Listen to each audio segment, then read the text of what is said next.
इस सदी के माँ बाप जितनी चिंता कर रहे हैं बच्चों की, उतनी उन्होंने कभी भी नहीं की थी। फुर्सत भी नहीं थी, समय भी नहीं था कि बच्चों के साथ बैठे, कि रेडियो सुने, कि टेलीविजन देखे, कि बच्चों को फिल्म ले जाए। कहां सुविधा थी, कहां समय था। रोटी रोजी पूरी नहीं हो रही थी। बच्चे जल्दी ही प्रौढ़ हो जाते थे। ये तुमने ख्याल किया? अभी भी गांव के बच्चे जल्दी प्रौढ़ हो जाते, क्योंकि छोटी सी बच्ची चली पिता का भोजन लेके खेत की तरफ। उतनी छोटी बच्ची शहर की किसी काम की नहीं, उस पर तुम कोई भरोसा नहीं कर सकते। वो अपने ही भोजन ठीक से कर ले, वही मुश्किल मालूम होता। पिता का भोजन क्या खाक ले जाएगी। गांव की छोटी बच्ची घर का भोजन बनाने लगती।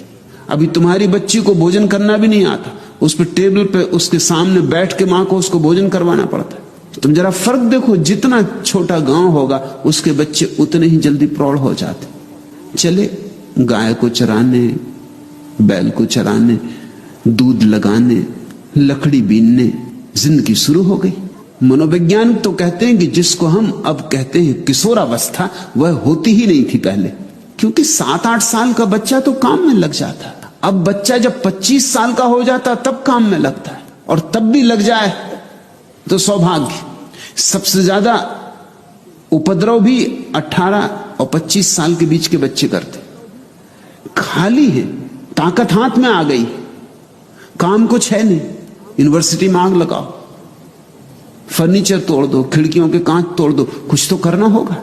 ये तुम कल्पना नहीं कर सकते थे, क्योंकि 25 साल का पुराने जमाने का आदमी तो बड़ा प्रौढ़ होता था, क्योंकि 7-8 साल का होता तब तो काम में लग जाता है। और भी गरीब घर का होता तो और भी पहले काम में लग जाता। जिम्मेदारियां सिर पे आती तो अनुभव आता, अनुभव आता तो समझ आती। 25 साल का होते होते तो जीवन का इतना अनुभव हो जाता था कि वो इस तरह की मूर्ताएं कर सकता था जो आज के लड़के और लड़कियां कर रहे हैं। असंभव। उसमें एक गुरु गंभीरता आ जाती थी, उसे जीवन का एक पाठ मिल गया होता था।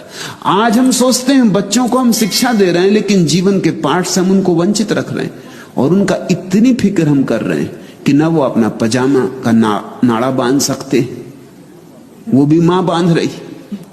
बच्चे रो रहे हैं आज के, किस लिए रो रहे हैं पूछो उनसे। पुराने जमाने के बच्चे रोते थे कि भोजन चाहिए।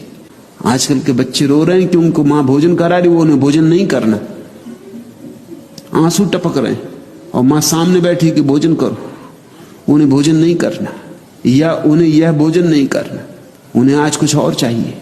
कि आज वो जाना चाहते हैं कॉफी हाउस, इडली डोसा या कुछ और।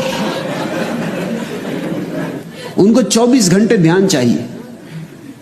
ऊपर से देखने में तो लगेगा कि अगर ध्यान हमने बच्चों पे कम दिया तो नुकसान होगा, ऐसा नहीं। और भी एक बात तो उससे कहूं कि अक्सर हम बच्चों पर ध्यान देते हैं जब बच्चे बीमार होते, परेशान होते, रुग्ण होते। वैज्ञानिक हिसाब से जब बच्चे रुग्ण होते हैं, परेशान होते हैं, बीमार होते हैं, तब बहुत ध्यान नहीं देना चाहिए, क्योंकि ध्यान का गलत संबंध जुड़ रहा है। बच्चा बीमार है तब मां उसके पास बैठकर सिर दबा रही। अब जब भी इस बच्चे को भविष्य में सिर दबाना होगा, ये बीमार हो जाएगा। बच्चों पर जब वे रुग्ण हो तो उनकी सेवा करना, लेकिन ध्यान मत देना। इन दोनों में बड़ा भेद है। जो जरूरत हो अपेक्षा पूरी करना, उनकी दवा की जरूरत हो दवा दे देना, उनको कंबल ओढ़ाना हो कंबल ओढ़ा देना, लेकिन ज्यादा उनकी खुशामद मत करना। कहीं ऐसा ना हो कि तुम्हारी खुशामद उनके भीतर बीमारी में न्यस्त स्वार्थ बन जाए। कहीं ऐसा ना हो कि उनको लगने लगे कि जब भी ध्यान चाहिए हो तो बीमार हो जाने से मिलेगा। मनोवैज्ञानिक कहते हैं कि दुनिया में 70% बीमारियां मानसिक हैं।